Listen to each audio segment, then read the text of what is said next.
Neglected by my family, I left. When my brother was arrested, they begged for help. I demanded an apology, then refused. Do you ever feel like you're just there? Like you exist in a space but no one sees you? That is how it has always been in my family. I wasn't the perfect child. I was not the troublemaker. Just the one in the middle. The one who performed what was required but never quite enough. It started little. Small things. My parents forgot to save me a plate for dinner. My brother took my items without asking, knowing that no one would care if I protested. They never explicitly stated that I wasn't wanted, at least not at first, but it was always there. In the way people spoke around me. My existence seemed like an afterthought. I attempted to brush it off. Families were not perfect, correct? Perhaps I was simply being sensitive. Maybe if I worked more and performed better, they'd finally see me as someone worth keeping. So I worked hard. I made certain that my grades were solid. I helped around the house. I remained out of trouble. However, it never seemed to matter. My brother? He could do whatever he wanted, talk back, skip chores, fail a class, it made no difference. My parents would make excuses for him. He's only a kid. He's going through a difficult moment, you should be more supportive of him. Every time I brought out the disparity in how we were treated, I became the problem. It was difficult. The resentment eventually bubbled over. But it's not from me. From them. It was Saturday night. I'd just come home from work. Nothing extraordinary, simply a part-time job at a neighborhood grocery store. My parents never gave me much money, so I worked on weekends to save some. My brother, on the other hand, did not need to lift a finger. He received everything he wanted. I entered the house, tired. The first thing I saw was him sitting on the couch, controller in hand, deeply immersed in his game. A half-eaten dish of food rested on the table. And my backpack is on the floor. Open. My notebooks and papers were spilled on the carpeting. What the hell, dude? I sighed and bent down to gather up my belongings. Oh yeah, he mumbled, staring at the television. We needed paper. I took some. As I flipped through my notebook, my stomach sank. My notes, which I had spent hours on, were gone. Torn out. I clenched my jaw. Are you serious? He finally looked at me and said, relax. It's simply some pointless notes. It's not like you do anything important. That landed harder than it should have. Perhaps because deep down, I knew that was how he saw me. How everyone saw me. Where are they? I inquired, my voice tight. He scoffed. Dunno. Probably in the trash. I'm not sure what happened at that moment, but something inside me snapped. Not in a violent, screaming way, but in a cold, calm knowledge. I was not one of them. Not really. I took a deep breath and forced myself to remain calm. You're unbelievable, I mumbled as I walked by him to the kitchen. That's when my folks entered. And that's when things started to go wrong. My mother and father entered, laughing at something, an inside joke between them. Something I never participated in, but as they noticed me standing there, their demeanor changed. What's with this attitude? My father asked, his eyes narrowing. I sighed sharply while still holding my destroyed notebook. Ask him, I said, nodding to my brother. He ripped out my notes. I just threw them away like they were nothing. My mother scarcely glanced at him. It's just paper, she remarked with a dismissive palm. I stared between them, expecting something. Even anything as simple as that wasn't cool or don't do that again. But nothing. Instead, my brother smirked. Yeah, it's just paper, he repeated, as if he knew he had already won. I felt my fingers tightening around the notebook. Right. Of course. I turned to head upstairs, but my father's voice stopped me. You know, this attitude is exactly why no one wants to be around you. I froze. What? I inquired, turning slowly. Dumb, my mother moaned, as if she had grown tired of me. You overreact to everything. Constantly playing the victim. Always creating problems. Is this causing problems? I gave out a sour laugh. For what? Expecting basic respect? Because I don't want my belongings trashed? My brother snorted. God, you're so dramatic. I shake my head. You behave as if I'm the problem, but you don't even notice what's occurring. You just let him do what he wants. Dad folded his arms. Because he's not the one constantly whining. That hit hard. But not as difficult as what happened later. My brother lay back on the couch, arms extended behind his head, smirking. No one wants you here, man. I felt my stomach drop. But my parents' reaction broke something in me. They nodded. They truly nodded. My mom didn't say anything. My father didn't argue. They just stood there silently, as if they had already accepted that fact. I did not yell. I did not beg them to take it back. I just breathed. And something inside of me went cold. Okay, I replied simply. And I went upstairs to pack my stuff. And I left. But this was not the end. Not even close. Because the next morning, my phone was filled with 12 missed calls. And that's when I realized that leaving was the best decision I'd ever made. I did not answer any of the calls. Not at first. I simply gazed at my phone, watching as the notifications piled up. My brother. My dad. Even my mother. For a family that didn't want me, they were frantic to contact me now. I let it ring. I was not in a haste. After leaving last night, I didn't have a plan. I threw my belongings in a duffel bag and walked out, feeling numb. I crashed at a friend's place, someone who genuinely cared about me. He didn't ask any questions. I didn't push. He simply tossed me a blanket and added, "You can stay as long as you need." It was more kindness than my own family had shown me in many years. They wanted something now. And I suspected it wasn't because they missed me. By the time the calls ceased, a few texts began to arrive.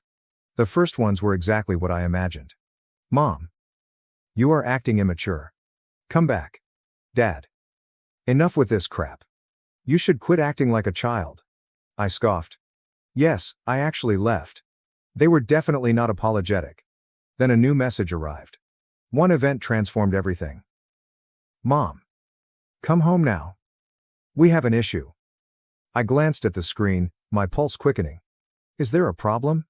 I considered ignoring it, but curiosity got the better of me. I finally texted back. Only 2 words. Me. What happened? Her reply came almost immediately. Mom. Your brother messed up. Bad. And just like that, I knew. They did not miss me. They did not want me back. They needed me. And that gave me an idea. I lay back on the couch and stared at my phone. So they needed me. Interesting. I was not in a hurry to answer. Instead, I allowed them to sweat a little. If my brother had truly messed up, whatever happened was significant enough that my parents, who had never taken my side, were now reaching out. After around 10 minutes of silence, more texts started arriving. Dad.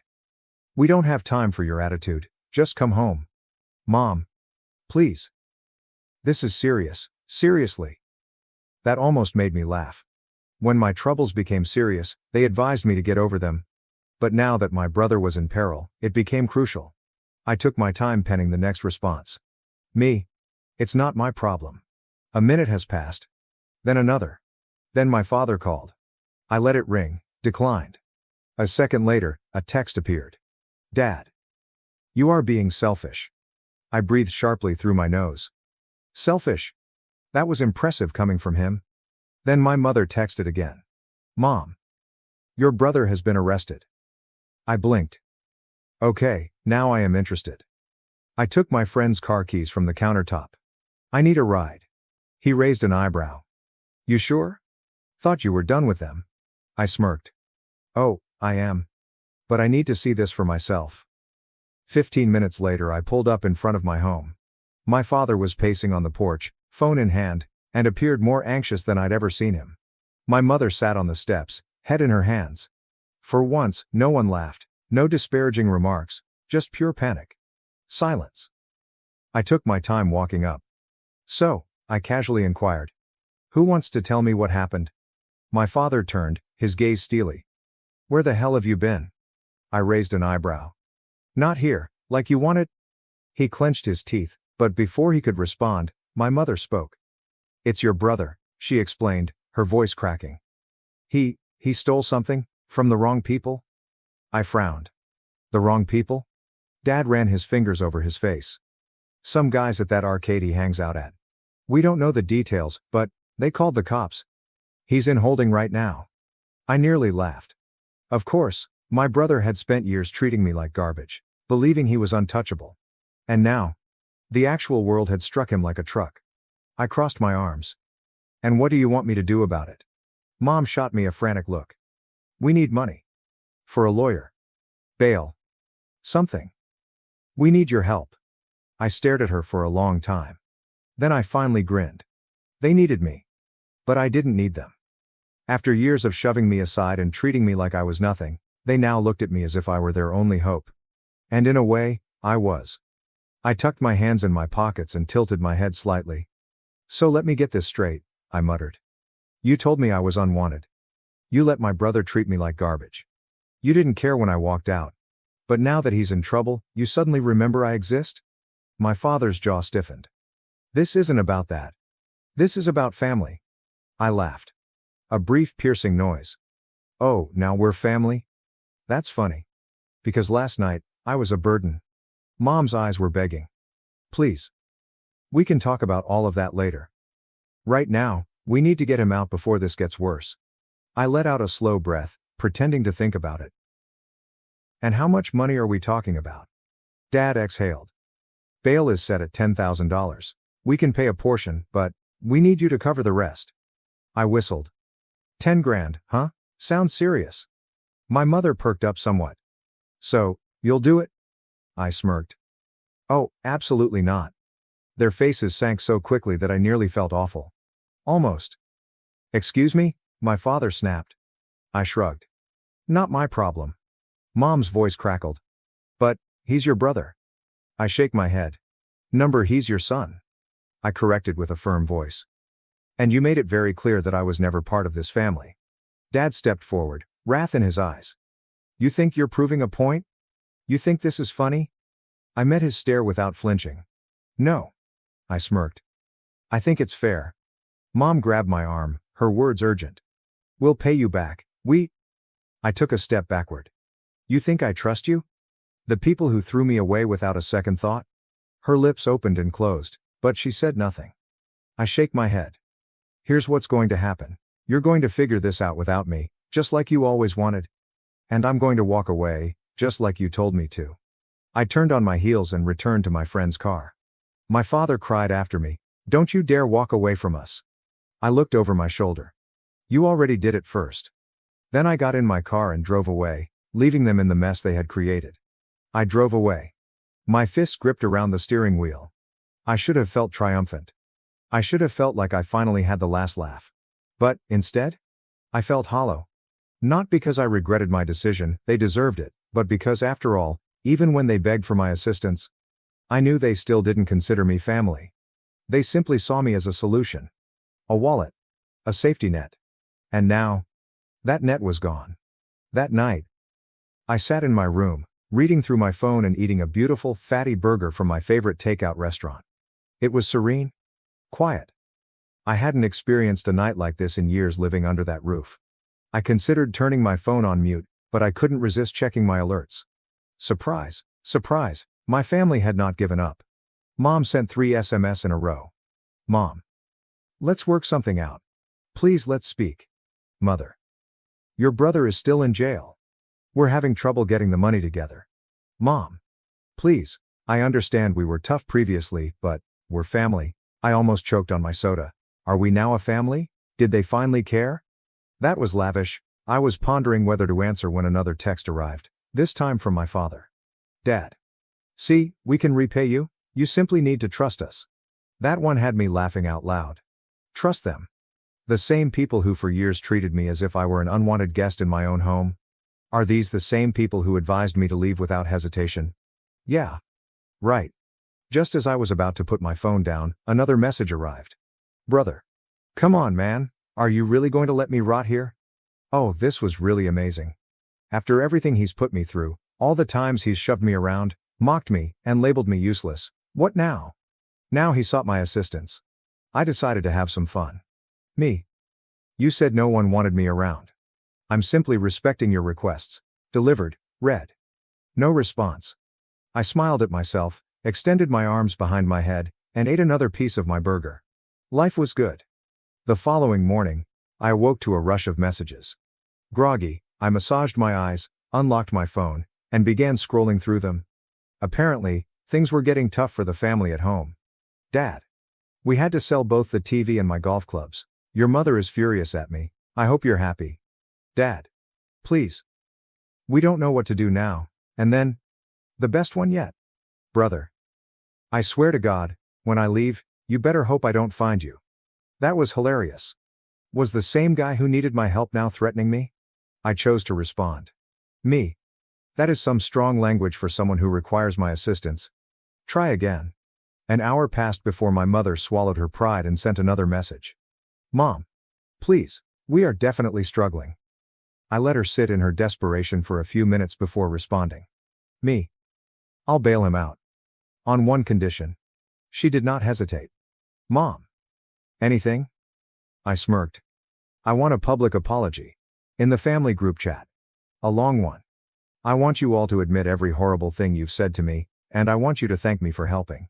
I knew that would hurt my father's pride. But if they needed my help so desperately, they'd have to beg for it. It did take them a bit. But eventually, a new message appeared in the family group chat. Dad. We need to discuss how we've treated you. We've made mistakes, and we now see how deeply we've wounded him. We profoundly regret our comments and behavior. He is an essential member of our family, and we appreciate his generosity in assisting us during this tough time.